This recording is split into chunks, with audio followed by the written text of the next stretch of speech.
बहुत पहले की बात है। अली बाबा नाम का एक कारपेंटर हुआ करता था। वो अपनी पत्नी के साथ गरीबी में जिंदगी गुजार रहा था। अली बाबा अपने गधे को लेकर जंगल में लकड़ियां काटने जाया करता था और उन्हीं लकड़ियों को बेच के घर चलाता था। एक दिन वो लकड़ियां काटने जंगल गया। तभी उसे आवाज सुनाई दी घोड़ों के एक टोली की और उसे घबराहट होने लगी। शायद ये चोर है, मैं छुप जाता हूँ।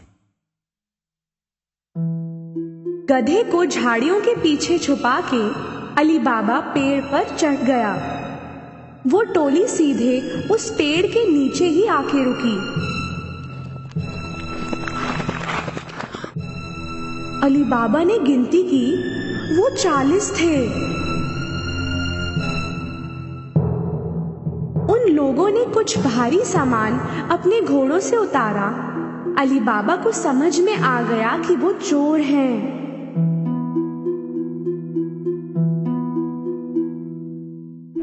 उनका सरदार एक बड़े चट्टान की तरफ गया और चिल्लाया, खुल जा सिम सिम। तभी कुछ अजीब सा हुआ। वो बड़ा चट्टान हट गया एक गेट की तरफ और सामने थी एक गुफा। सभी चोर एक एक करके अंदर गए अपने भारी सामान के साथ। आखिरी चोर के जाते ही वो चट्टान फिर से अपनी जगह आ गया। अली बाबा को भरोसा नहीं हुआ, पर थोड़ी देर में वो चट्टान फिर हिला और चोर बाहर आए।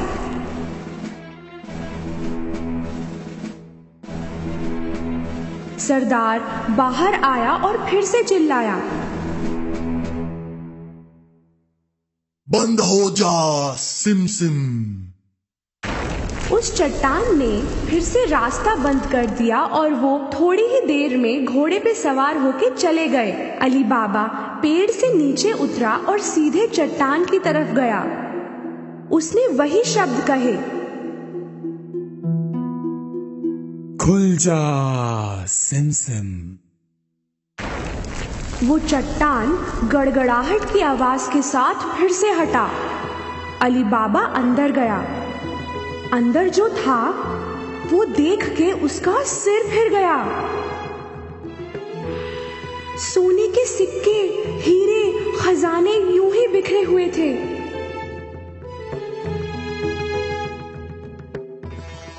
उसने चौंक के 3 झोले भर के सामान लिया और निकल गया। बाहर उसने फिर से वही शब्द बोले जो सरदार ने बोले थे, बंद हो जा सिम सिम। उसने सारा सामान अपने गधे पर रखा और घर चला। घर पहुंच के उसने अपनी पत्नी को वो सामान दिखाया। उसे भी समझ नहीं आया कि अली बाबा सब लाया कहां से, इतना सोना कहां से मिला। अली बाबा ने उसे सारी कहानी बताई। वो सुन के बड़ी खुश हुई और सामान निकालने लगी। चलो गिनते हैं, हमारे पास कितने सिक्के हैं। नहीं, एक गड्ढा खोदकर उसमें छुपा देते हैं। तो तुम दफनाने के लिए जगह बनाओ, मैं तुम्हारे भाई कासिम से नापने के लिए बर्तन लेके आती हूँ। अली बाबा का भाई कासिम बहुत अमीर था पर लालची भी। वो कभी अली बाबा की मदद नहीं करता, इसलिए अली बाबा ने बोला, सिक्कों के बारे में किसी से कुछ मत कहना, किसी से भी नहीं। उसकी पत्नी कासिम से नापने का बर्तन मांगने पहुंची।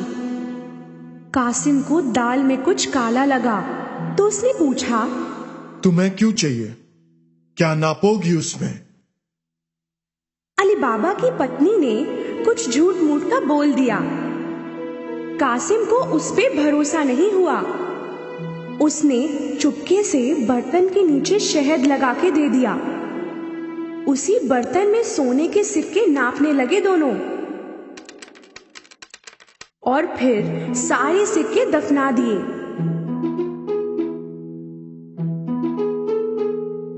उसके बाद अली बाबा की पत्नी कासिम को बर्तन लौटाने गई, पर उसने देखा ही नहीं कि बर्तन के नीचे सोने के सिक्के चिपक गए हैं। ये बहुत बड़ी गलती की उसने।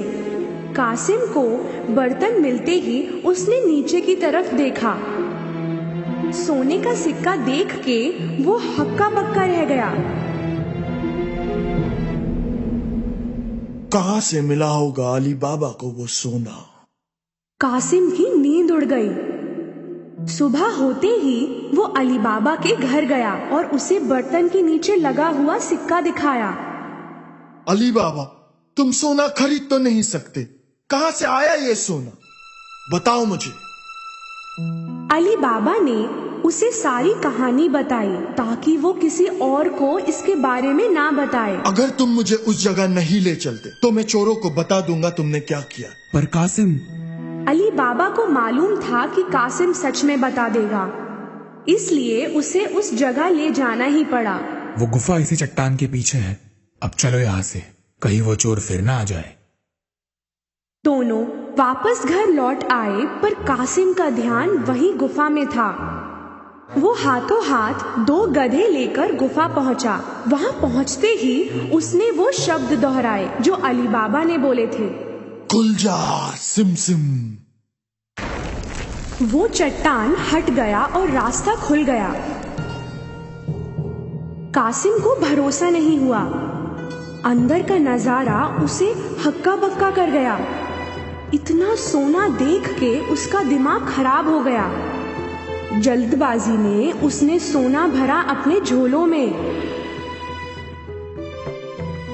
जब जगह नहीं बची वो बाहर निकलने लगा, पर वो तो चट्टान से बंद पड़ा था और उसे खोलने के लिए जो शब्द बोलने थे वो उसे याद नहीं आ रहे थे, तो वो कुछ भी अनशंट बोलने लगा। खुल जा टिम टिम, खुल जा कुमकुम, खुल जा जिम जिम। कितना भी बोला पर वो चट्टान टस से मस नहीं हुआ। घबराया हुआ उसे कोई रास्ता नहीं मिल रहा था। इतनी देर में चोर गुफा पहुंच गए। उनको कासिम के गधे देख के शक हुआ और उन्होंने अपनी तलवार निकाली। खुल जा सिम सिम।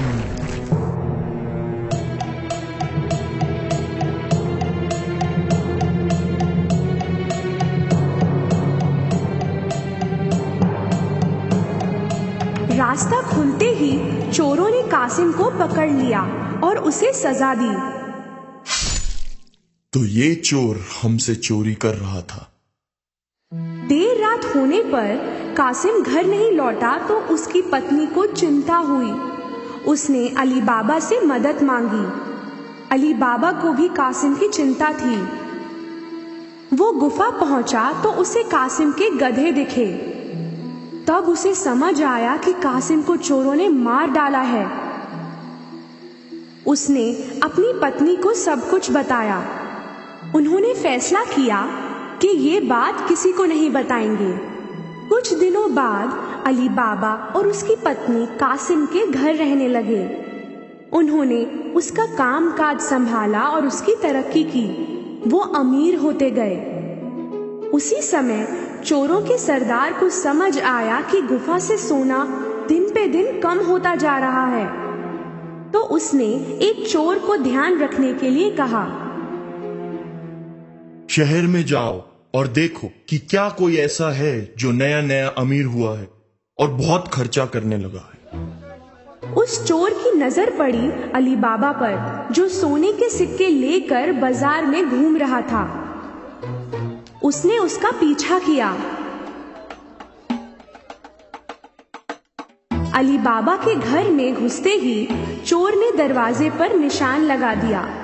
शाम को कासिम की पत्नी जब घोड़ों को पानी देने गई, उसने वो निशान देखा।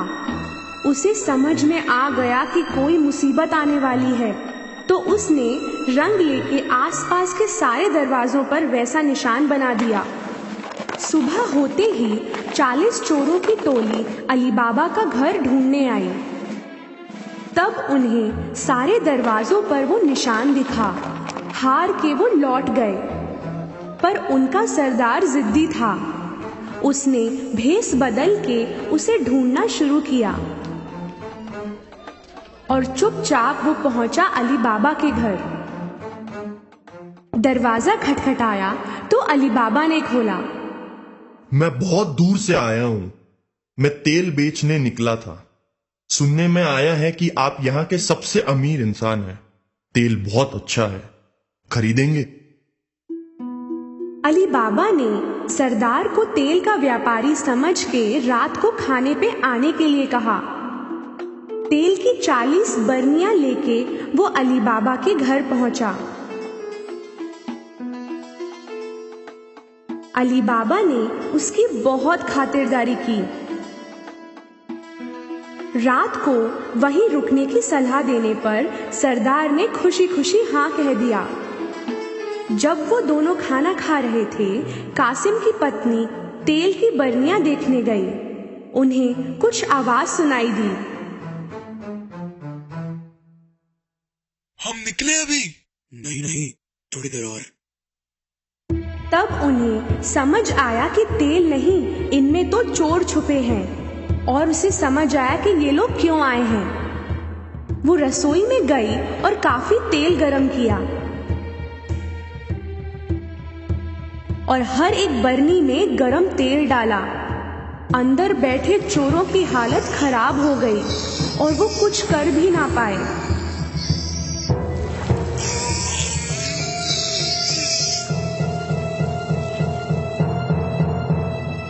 देर रात सबके सोने के बाद सरदार उनके पास आया। अब आ जाओ। उसे कोई हरकत नहीं दिखी तो उसने दोबारा बोला। सो गए क्या? उसने फिर बोला, पर कोई जवाब नहीं मिला। तो उसने एक बरनी खोल के देखा। उसे जो दिखा उससे उसका दिल बैठ गया। कहीं वो भी ना पकड़ा जाए, इस डर से वो भागा और कभी वापस नहीं आया। अगली सुबह कासिम की पत्नी ने अली बाबा को ये हादसा बताया। अब वो बिना चोरों की चिंता किए पूरे परिवार के साथ हंसी खुशी जिंदगी बिताने लगे।